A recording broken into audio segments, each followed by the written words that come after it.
अब तक ईरान से यूरेनियम मांगने वाले ट्रंप ने अब मुश्तबा के एटमी अड्डों की जांच की धमकी दे दी है।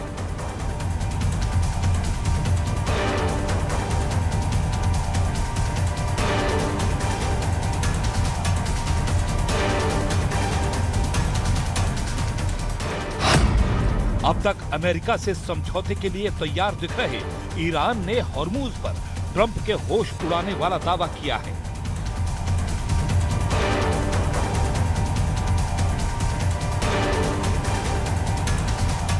अमेरिका ईरान का युद्ध फिर भड़क सकता है।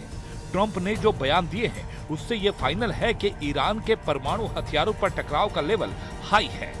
ट्रंप जहां ईरान के एटमी अड्डों में घुसकर जांच करना चाहते हैं, वहीं सुप्रीम लीडर मुस्तफा खामनेई ने साफ कहा है कि एटमी मुद्दों पर न कोई डील हुई है न सहमति बनी है। ऐसे में जांच तो दूर की बात, ईरान के परमाणु अड्डों की तरफ किसी ने देखा भी तो उसे तबाह कर दिया जाएगा। ईरान ने ट्रंप के साथ उनके लिए डील में बैटिंग कर रहे पाकिस्तान और कतर को भी धो डाला है।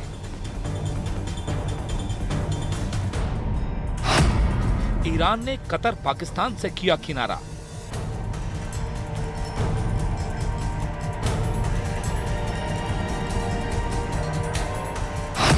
क्या ट्रंप के गुस्से से फील्ड मार्शल जाएगा मारा?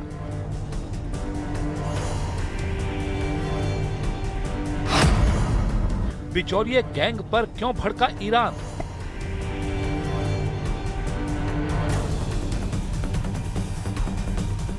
ईरान दुश्मनों की चाल को अच्छी तरह समझ रहा है।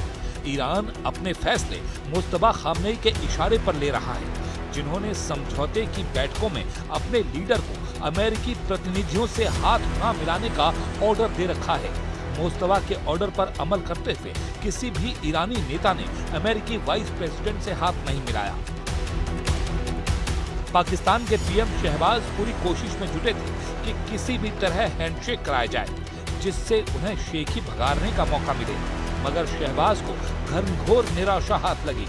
हालांकि समझौते के दूसरे राउंड में दस्तखत होने के बाद भी ईरान ने साफ कर दिया है कि हॉर्मूज पर उसी का दबदबा था, है और रहेगा।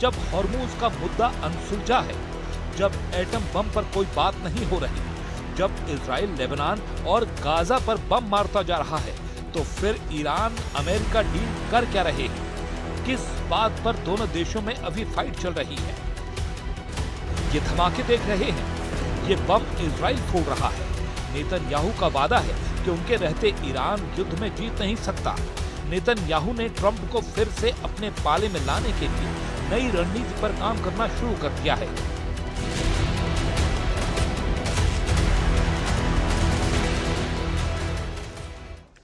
तो ट्रंप ने दावा किया है कि ईरान अपनी एटमी सेंटर की जांच करवाने के लिए तैयार है। ट्रंप दावा कर रहे हैं कि ईरान हॉर्मूज स्ट्रेट से नाकाबंदी हटा रहा है, लेकिन ट्रंप के दोनों दावों को ईरान ने खारिज कर दिया है। ईरान के सुप्रीम लीडर ने धमकी दी है कि अमेरिका से एटमी प्रोग्राम पर कोई डील नहीं हुई है। मुस्तफा खामनेई ने ऐलान किया है कि हॉर्मूज स्ट्रेट भी तभी खोलेगा जब ईरान से सारे प्रतिबंध हटेंगे। इस बीच इजराइल ने नए वॉर कमांडर को युद्ध में उतार दिया है।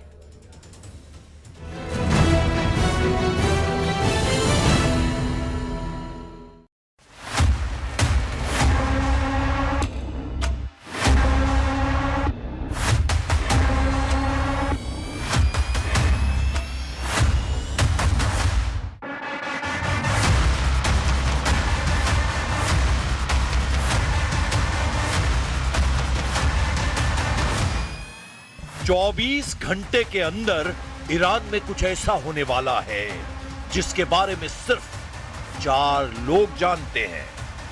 पहले हैं डोनाल्ड ट्रंप, दूसरे हैं बेंजामिन नेतन्याहू, तीसरा नाम है जेडी वेंस और चौथा नाम है पिट हेग्सेन। एजेंडा साफ है, ईरान का एटमी प्रोग्राम अब सीक्रेट नहीं रह सकता।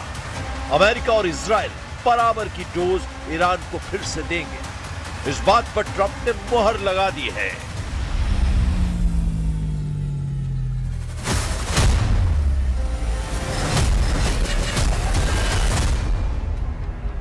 इस बात की 100% गारंटी है कि ईरान ने ट्रंप की बात नहीं सुनी तो उसे 1800 बंकर बस्टर बमों के धमाके झेलने पड़ सकते हैं, क्योंकि इजराइल के पास ट्रंप की दी ये फायर पावर हमले के ऑर्डर का इंतजार कर रही है।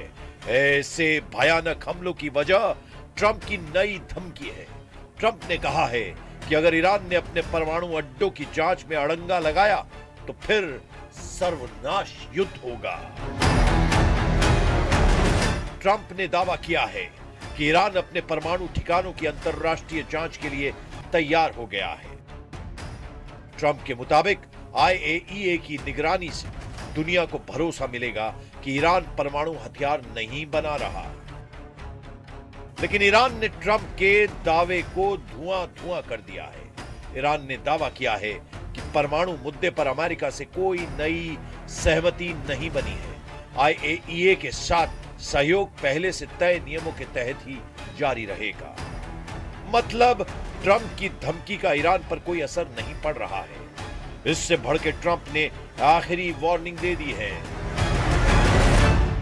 If Iran doesn't live up to their agreement, or if they're not behaving, I will do what I have to do. Trump को ईरान के तेवर नापसंद हैं। उन्हें ईरान की अकड़ पसंद नहीं आ रही है, जबकि ईरान दावा कर रहा है कि डील में एटमी सेंटर की जांच का जिक्र तक नहीं किया गया। फिर अचानक न्यूक्लियर साइट पर ट्रंप रेड क्यों डालना चाहते हैं?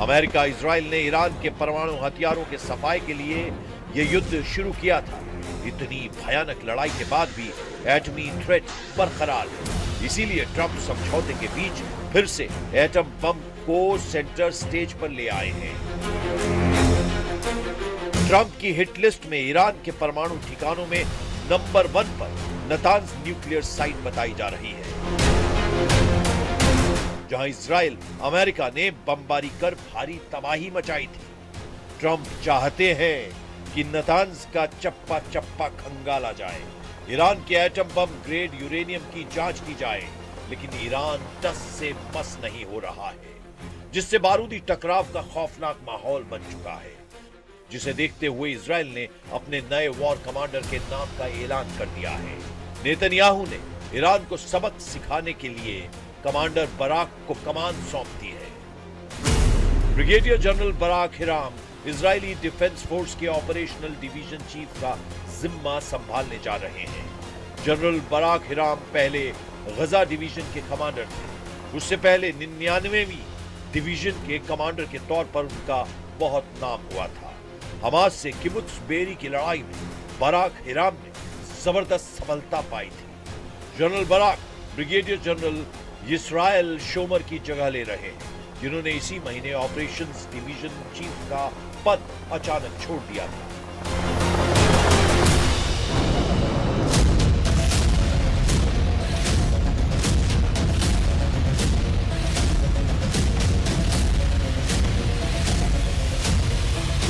आईडीएफ की ऑपरेशंस डिवीजन युद्ध, इमरजेंसी और डेली ऑपरेशंस का काम तेल अवीव में किरिया हेडक्वार्टर की निगरानी में संभालती है, जिसका सीधा कनेक्शन पीएम नेतन्याहू से रहता है। इस बार इजराइल का इरादा ईरान की ज्यादा से ज्यादा एटमी साइटों को तबाह करने का है, लेकिन ईरान के एटमी अड्डों को बर्बाद करने की अब तक जितनी भी कोशिशें हुई हैं, उनका कोई खास असर दिखा नहीं है। लेकिन अमेरिका इजराइल से ईरान को सिर्फ एटमी खतरा नहीं,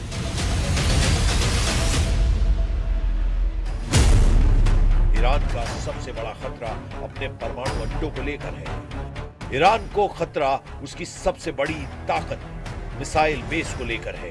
ईरान को खतरा उसकी सबसे बड़ी फोर्स रेवोल्यूशनरी गार्ड्स को लेकर है। ईरान को खतरा उसके तेल के ठिकानों को लेकर भी है, जिस पर इजराइल की नजरें गड़ी हुई हैं। ये चारों ताकत इस वक्त अमेरिका और इजराइल के टारगेट पर हैं, क्योंकि नेतन्याहू की ये धमकी तेहरान में सभी लीडर गौर से सुन रहे हैं। No matter what happens in the talks, with an agreement, without an agreement, I pledge to you that Iran, as long as I'm Prime Minister, will never have a nuclear weapon. Never. As long as I am the Prime Minister of Israel, I will not let that happen. Iran के नक्शे पर दिखाई दे रही जिन location को Israel ने set कर लिया है, उसे देखते चलिए। ईरान की राजधानी तेहरान से करीब 150 किलोमीटर दूर कौम, तेहरान से करीब 300 किलोमीटर दूर अरक, तेहरान से 316 किलोमीटर दूर नतांज सिटी, तेहरान से करीब 400 किलोमीटर दूर इस्फहान शहर, तेहरान से 500 किलोमीटर दूर अर्दकन शहर, तेहरान से 1000 किलोमीटर दूर बू शहर। इन जगहों को इजराइल ने लॉक कर दिया है।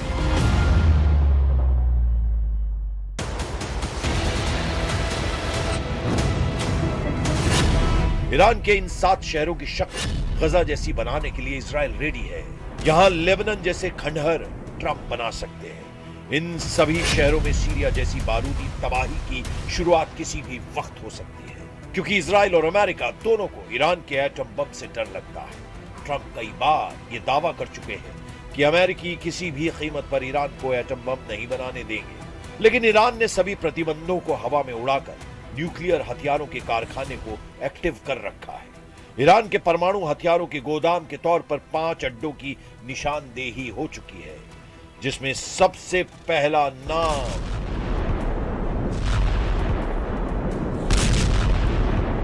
नतांज न्यूक्लियर साइट का है। नतांज में ईरान का सबसे बड़ा यूरेनियम संवर्धन प्रोग्राम चलता है। ईरान की राजधानी तेहरान से लगभग 300 किलोमीटर दक्षिण में नतांज इस्फहान सूबे में है, जहां 2 प्लांट लगे हैं। पहला underground fuel enrichment plant FEP और दूसरा upper pilot fuel enrichment plant PFEP। Natanz nuclear site का पता साल 2002 में ही चल गया था। इजराइल ने नतांज साइट को कई बार निशाना बनाने की कोशिश भी की है।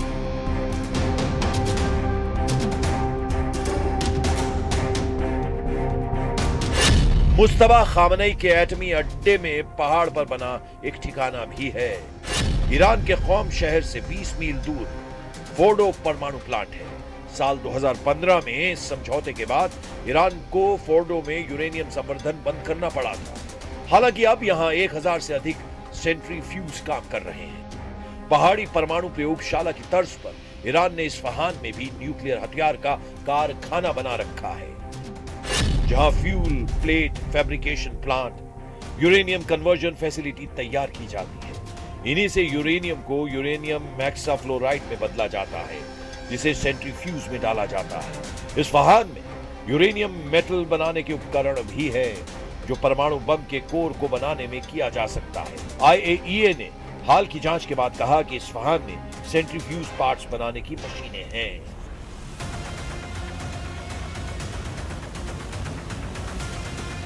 ईरान के 3 बड़े एटमी सेंटर के साथ कई सीक्रेट ठिकाने हैं, जिनकी चर्चा कम होती है। इनके नाम भी जानिए। ईरान ने अरक न्यूक्लियर साइट का नाम बदलकर खुंदाब कर दिया है, जहां प्लूटोनियम का उत्पादन का आरोप लगाया जाता है, जिसका इस्तेमाल परमाणु बम के कोर को बनाने में किया जा सकता है। ईरान का इकलौता परमाणु ऊर्जा संयंत्र बुशहर में है, जो रूसी ईंधन से चलता है, जिसका इस्तेमाल ईरान बिजली बनाने के लिए करता है।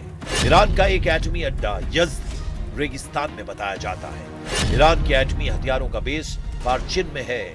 इस साइट पर ईरान मिसाइलों की टेस्टिंग भी करता है।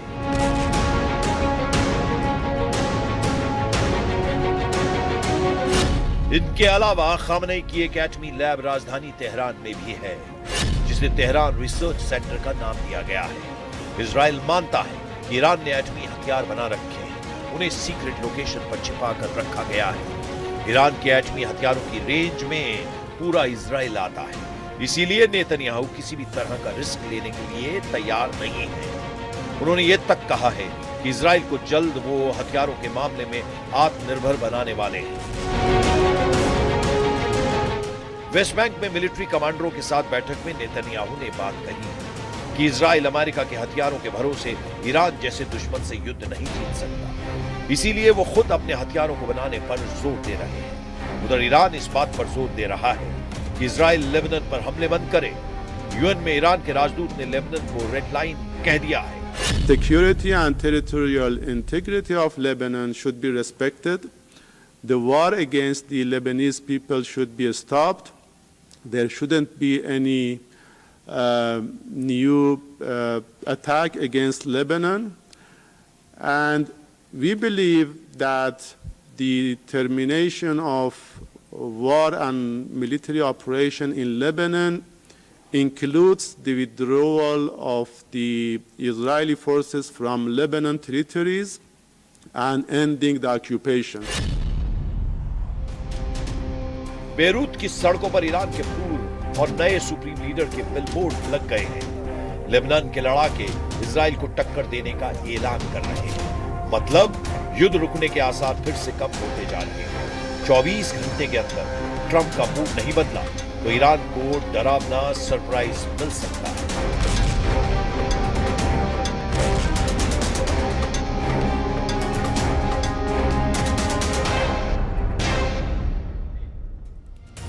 तो अमेरिका, इजराइल और ईरान के युद्ध ने दुनिया भर में तेल संकट बढ़ा रखा है, लेकिन खाड़ी युद्ध के बीच भी भारत की रफ्तार नहीं रुकी। भारत में ईंधन की किल्लत नहीं हुई क्योंकि पीएम मोदी की कूटनीति और रणनीति ने देश को मुश्किल दौर से निकाल दिया है। लेकिन आप ये जानकर हैरान होंगे कि कुछ ऐसा ही तेल संकट जब 70 के दशक में आया था, तब भारत ने जिन देशों का साथ दिया उन्होंने एकजुट होकर देश से छल किया था। तब इंदिरा गांधी की कूटनीति ने भारत को बड़े संकट की तरफ धकेल दिया था। ये स्पेशल रिपोर्ट देखिए।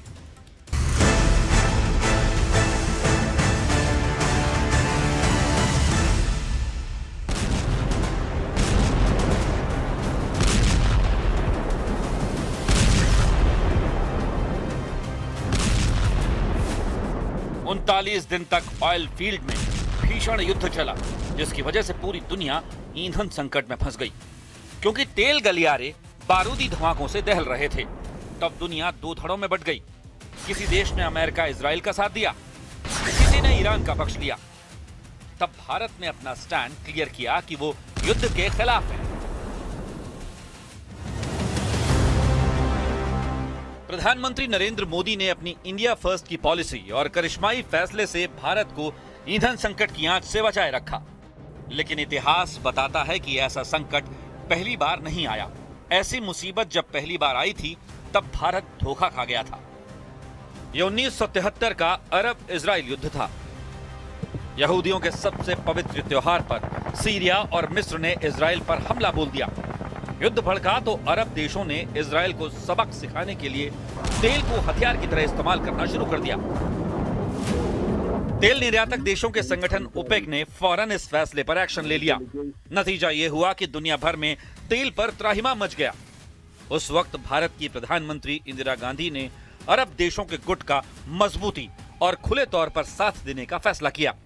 लेकिन अरब वर्ल्ड ने भारत का साथ देने की जगह तेल की कीमतों में आग लगा दी।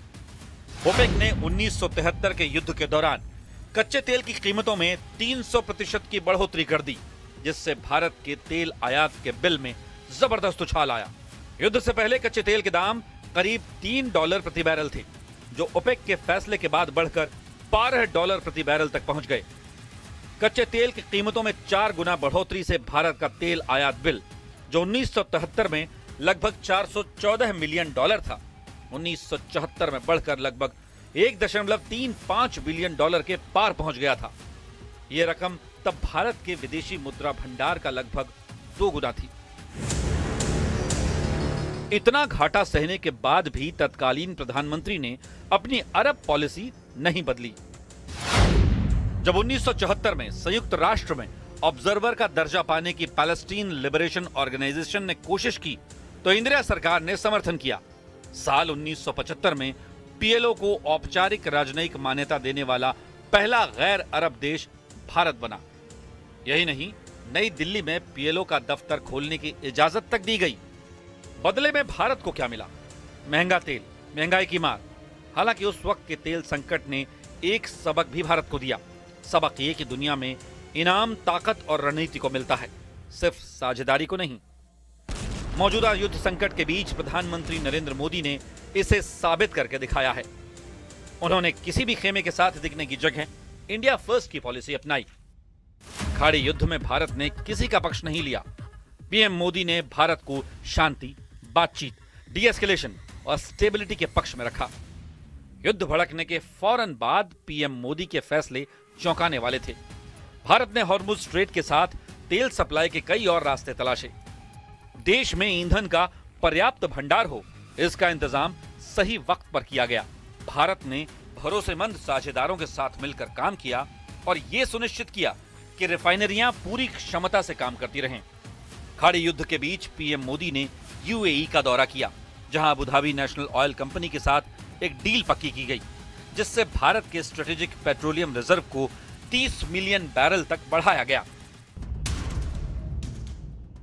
दुनिया भर में तेल की कीमतें जब आसमान पर पहुंच गईं, तब भी भारत में तेल के दाम कंट्रोल में रखे गए। तो पहले राउंड की बातचीत के बाद ईरान ने अमेरिका को 2 टूक शब्दों में चेतावनी दे दी है। तेहरान के मुख्य वार्ताकार मोहम्मद कालिबाफ ने कहा कि हॉर्मुज गलियारा अब पहले जैसा कभी नहीं होगा। उन्होंने कहा कि हॉर्मुज को अब पूरी तरीके से ईरान ही कंट्रोल करेगा।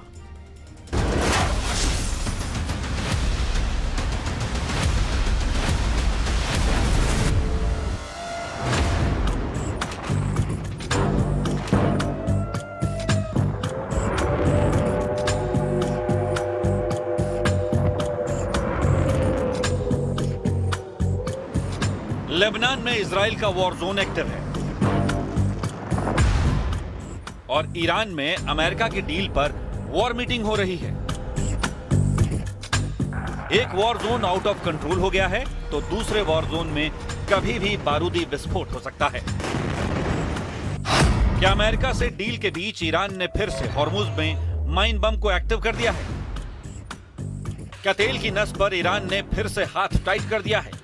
डील से ईरान अमेरिका की जंग खत्म होने वाली है या दूसरा राउंड शुरू होने वाला है?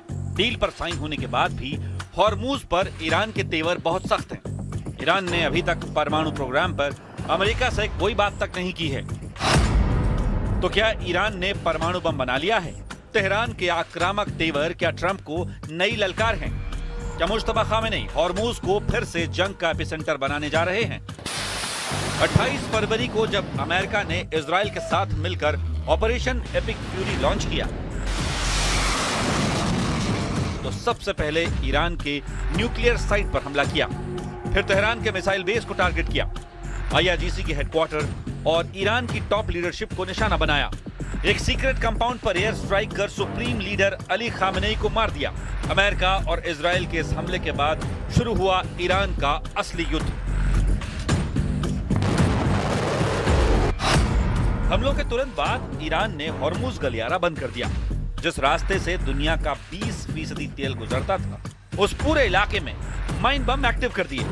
आईआरजीसी ने न सिर्फ जहाजों का रास्ता रोका, बल्कि हॉर्मुज से गुजरने वाले हर जहाज को जलाना शुरू कर दिया। माइंस, स्पीड बोट, ड्रोन्स और एंटीशिप मिसाइल से कई कारोबारी जहाजों पर भी अटैक हुए। अभी भी हॉर्मुज पूरी तरह से नहीं खुला है। इस गलियारे में टेंशन है। स्विट्जरलैंड में बातचीत का पहला राउंड हो चुका है, लेकिन ईरान ने हॉर्मुज पर लाइफ टाइम कंट्रोल का दावा ठोक दिया है। मतलब तेहरान की मर्जी के बिना हॉर्मुज से एक भी जहाज ना इधर जाएगा ना उधर।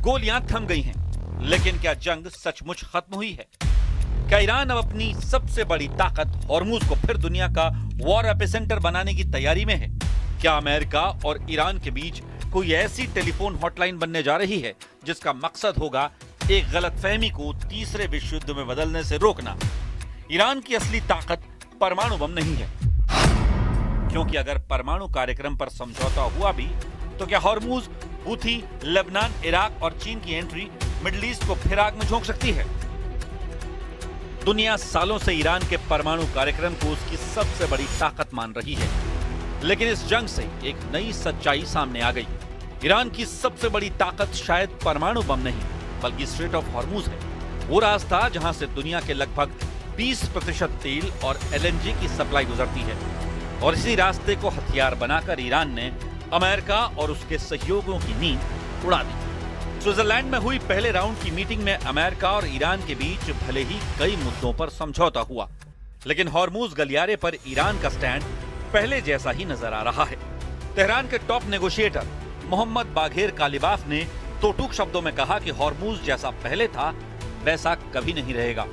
मतलब हॉर्मुज को पूरी तरह से ईरान कंट्रोल करेगा। ईरान चाहता है कि हॉर्मुज को लेकर ऐसी व्यवस्था बने जिससे ईरान की नौसेना, कोस्ट गार्ड और राजनीतिक नेतृत्व के बीच सीधा संवाद हो सके। ईरान हॉर्मुज में हॉटलाइन टेलीफोन लगाना चाहता है ताकि किसी टैंकर, ड्रोन या मिसाइल को लेकर पैदा हुई गलतफहमी को रोका और सुलझाया जा सके, जिससे पूरा इलाका फिर से युद्ध में न झोंक दिया जाए। यानी जिस तरह शीत युद्ध के दौरान अमेरिका और सोवियत संघ के बीच रेड फोन बना था, क्या वैसे ही हॉटलाइन अब हॉर्मुज के लिए बनेगी? सीज फायर के बावजूद तेहरान साफ संकेत दे चुका है कि युद्ध से पहले वाली स्थिति शायद वापस नहीं आएगी। ईरान का नेतृत्व कह रहा है कि हॉर्मुज का प्रशासन और निगरानी अब उनके हाथों में रहेगी। यानी समुद्री रास्ते पर कंट्रोल का सवाल अभी भी उलझा हुआ है।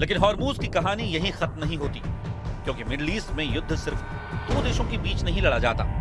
यहाँ हर मोर्चे के पीछे एक दूसरा मोर्चा छिपा होता है, और यही वजह है कि हॉर्मुज पर बनी शांति के बावजूद पूरे इलाके में खतरे की घंटियां बज रही हैं। इजराइल ने गाजा पर अटैक किया तो उसके पीछे हिजबुल्लाह एक्टिव हो गया। इजराइल की सेना ने लेबनान में हिजबुल्लाह के खिलाफ मोर्चा खोला तो ईरान एक्टिव हो गया। इधर ईरान ने इजराइल के खिलाफ जंग शुरू की तो जंग में अमेरिका शामिल हो गया। ईरान के खिलाफ अमेरिका और इजराइल का ऑपरेशन शुरू हुआ तो यमन में हूथी और इराक से PMF लड़ाकों ने खाड़ी में अमेरिकी बेस को निशाना बनाना शुरू कर दिया। इजराइल और हिजबुल्लाह के बीच भले ही बड़े हमले थमे हुए दिखाई दे रहे हैं, लेकिन दक्षिणी लेबनान में तनाव पूरी तरह खत्म नहीं हुआ है। लेबनान में इजराइल के बनाए सिक्योरिटी जोन में IDF की सेना पूरी तरह से एक्टिव है। इजराइल के सैन्य ठिकाने अभी भी अलर्ट मोड पर हैं, और अगर यहाँ कोई फिर से बड़ा धमाका होता है तो उसका असर सिर्फ बेरूत तक सीमित नहीं रहेगा। तेहरान से लेकर तेल अवीव तक पूरी दुनिया फिर से बदल सकती है।